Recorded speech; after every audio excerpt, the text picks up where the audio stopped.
Écoute, pour le gaz de schiste, il y a deux aspects. Il y a un premier aspect, on va dire pourquoi on est en train d'essayer d'exploiter un gaz qui est finalement difficilement exploitable, pour lequel il faut investir beaucoup d'argent, beaucoup de moyens. Et la deuxième fois, quelle est la deuxième partie, c'est le mode d'exploit, la façon dont on l'exploite.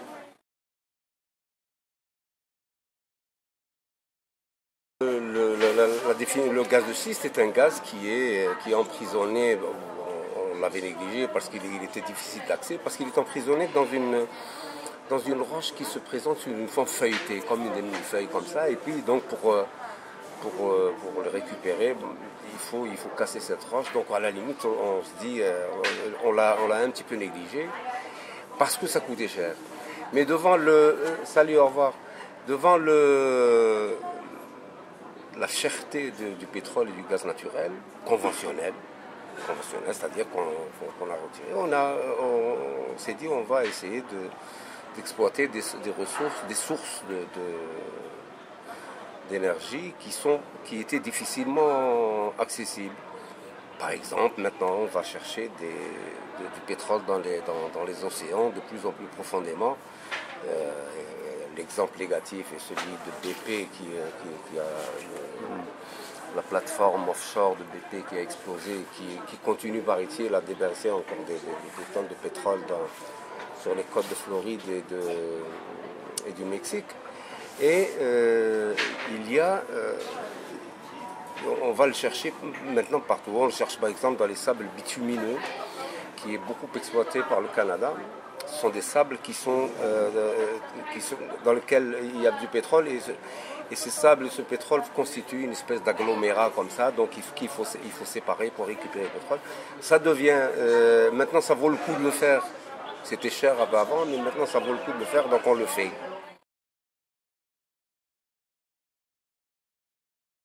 Donc, comment on récupère ce gaz de schiste? Il faut casser la roche.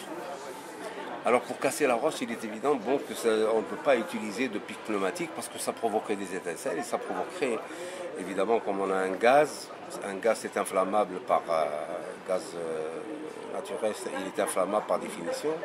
Et donc on utilise on casse par de l'eau à très grande pression.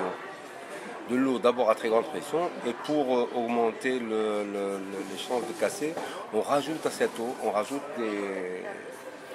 des produits chimiques. C'est ce qu'on appelle la fracturation hydrique.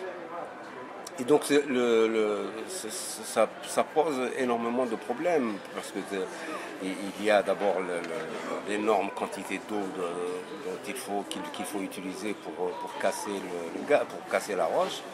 Et puis il y a la pollution induite par le fait d'utiliser aussi des eaux dans lesquelles on a dissous des matières chimiques, des produits chimiques qui sont hautement polluants pour la nature. Bon, maintenant le gaz aussi tombe dans le domaine du marché, dans le domaine du libéralisme. Ça vaut le coup d'aller le chercher, comme ça vaut le coup d'aller chercher du pétrole au fond des océans. Alors qu'est-ce qui peut empêcher des gens qui peuvent dégager un bénéfice? Il y a un exemple qui vient de se passer en France. On raconte que le président de la République française actuelle a supprimé les permis d'exploiter, les permis de recherche, d'exploitation, les permis de recherche d'abord du gaz et puis des permis d'exploitation. Mais apparemment, il y a des gens qui soutiennent qu'il en a annulé quelques-uns seulement. Il les a annulés sous la pression des protecteurs de l'environnement, des Verts. Je ne sais pas. Alors chez nous en Algérie, qu'est-ce qu'il en est? Le gaz de schiste, il faut aller le chercher dans des endroits qui sont relativement désertiques. Alors relativement désertique, du coup, se pose le problème de l'eau. L'eau est une denrée très très rare chez nous, très précieuse. Alors est-ce qu'il faut avoir, moi je n'ai pas de truc, il faut bien sûr quantifier tout ça et essayer de donner donc un résultat par rapport à ça. Alors je sais, voilà.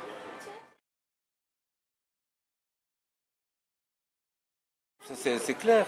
On va casser de la roche, y compris dans de très grandes profondeurs. Et on ne peut pas casser de la roche parce qu'il faut casser la roche. Alors pour casser la roche, il faut faire un chemin, on ne la casse pas n'importe comment. On fait un chemin à ce gaz.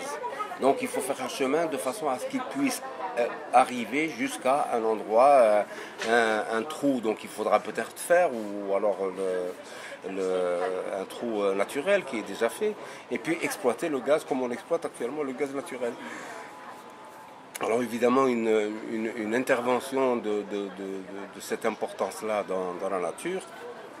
Alors dans la nature, dans la géologie d'abord, ça pose bien sûr des problèmes. Ça modifie la structure géologique de l'endroit. Mais la fracturation par l'eau se fait aussi par des produits chimiques. Alors les produits chimiques, bien sûr,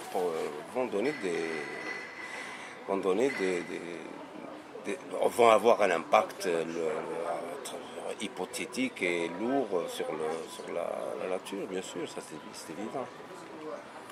Le gaz de schiste provoque un problème qui est provoqué un problème qui existe partout. C'est le problème de la loi du marché. Quand une marchandise devient chère, ben cette marchandise, on va la chercher n'importe où. Quand un produit devient cher, on va le chercher n'importe où. عندنا الذهب في الحجار الذهب avant on disait bon c'était pas possible, son exploitation demande un investissement très lourd, on le fait pas. Mais si le prix de l'or augmentait au point de dégager du bénéfice malgré l'investissement qui est très lourd, ben dans ce cas-là, les gens vont se précipiter. C'est la loi du marché, c'est tout. Cette loi du marché ne se préoccupe peut-être pas suffisamment des aspects écologiques et des aspects pollution et des aspects de dangerosité par rapport à l'environnement. Le problème est là. Le problème est là.